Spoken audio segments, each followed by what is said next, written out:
Alright guys, like the title suggests, in today's video I'm going to be telling you why not to build a gaming computer here in May of 2020. Let me roll that intro and we'll get into it.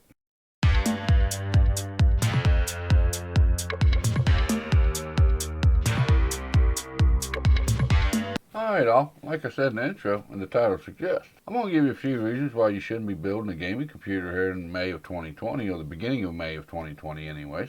I've got 5 reasons picked out for you. Number 1, depending on when you watch this video, we haven't really got the numbers on the 10th gen from Intel. We don't know what the performance is going to be like. We don't really know what the pricing is. You know, everybody's talked about the pricings. I've talked about the pricings, but that's if you buy 1,000 CPUs at one time. That's what the manufacturers or the resellers is buying these things for, because they're buying in bulk. I don't know about you, but I don't buy 1,000 CPUs at one time. So we really don't know what the price is going to be on them Intel chips, and we don't know what the performance is going to be. Like I said, it depends on what time, how soon I get this video up, if that one's going to be irrelevant or not. But Intel's 10th gen may be something that should be considered, and you need to see what the performance numbers is in it. So that's number 1 reason. Okay, number 2 reason, if you're going with AMD, we're still waiting on the B550 motherboard to drop yet. Why is this important?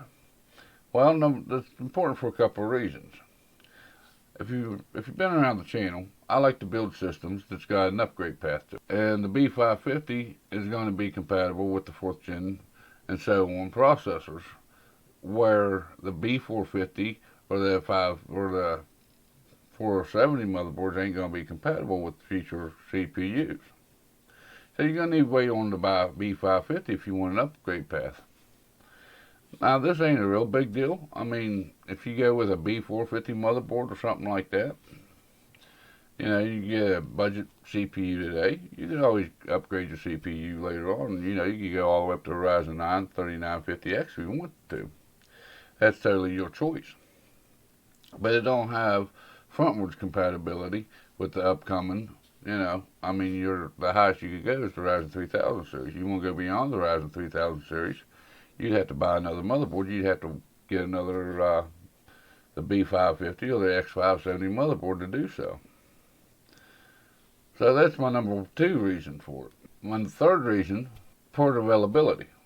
You know, right now I went back through and I looked at some of my PC port pickers lists that I put together for 2020. You know, my $500 build, which, you know, I've got on the channel, my $1,000 build, my $2,000 build.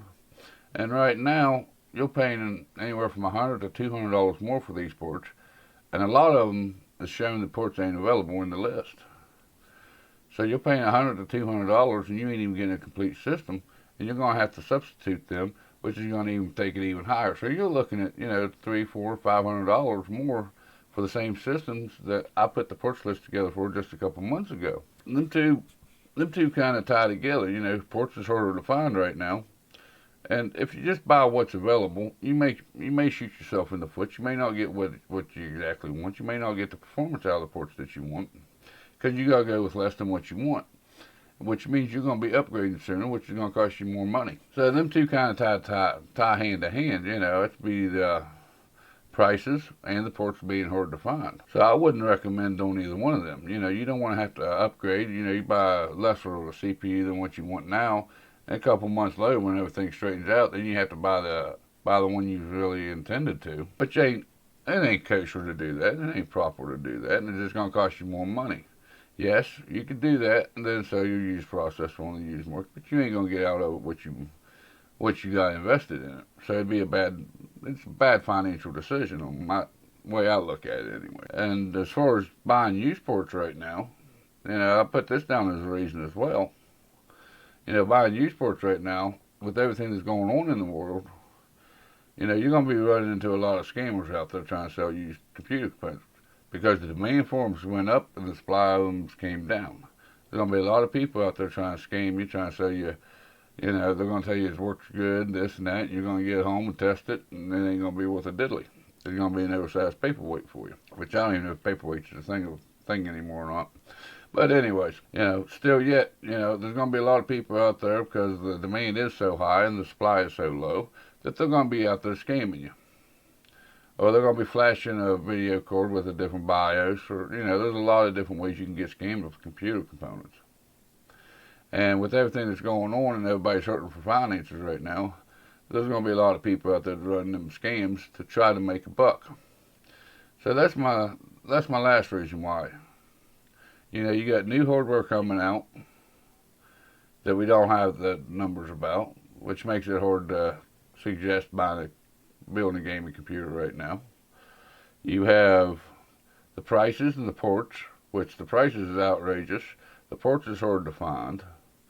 Them's two big factors. You're going to end up having to go with something that you ain't going to really want because it's the only thing available. Then you're going to have to upgrade sooner, and that ain't feasible. And then you have the scammers out there that everybody's hurting for money. Everybody's just out to make a buck, so you're going to run into a lot of people scamming people because of the supply. The supplies is down, the demands are so high. So buying on the used market right now would be a little bit scary to me, be a little bit of a touch and go situation.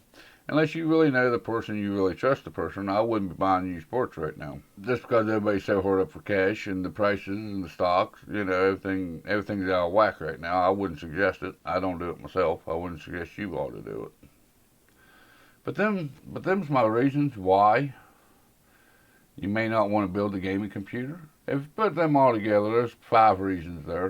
Some of them goes hand in hand, so I kind of talked about both of them together. But I think that's going to wrap it up for today's video, guys. This is my 5 reasons why you shouldn't be building a gaming computer here in the beginning of May of 2020. If you like this kind of content, make sure you give me thumbs up. If not, give me thumbs down. There's that comment section below. I'll go through them every weekend on my live stream. Saturday morning, 11 o'clock Eastern Standard Time. If you really like this kind of content, make sure you visit that lonely little subscribe button, turn that notification bell where you're notified next time I put out a video. I'll go live here on YouTube. And also, there's links down in the description if you'd like to come over and follow me on Twitter and Instagram. You'll get to see some of the parts that I get coming in early. Sometimes you get a sneak peek of videos before they go live here on YouTube.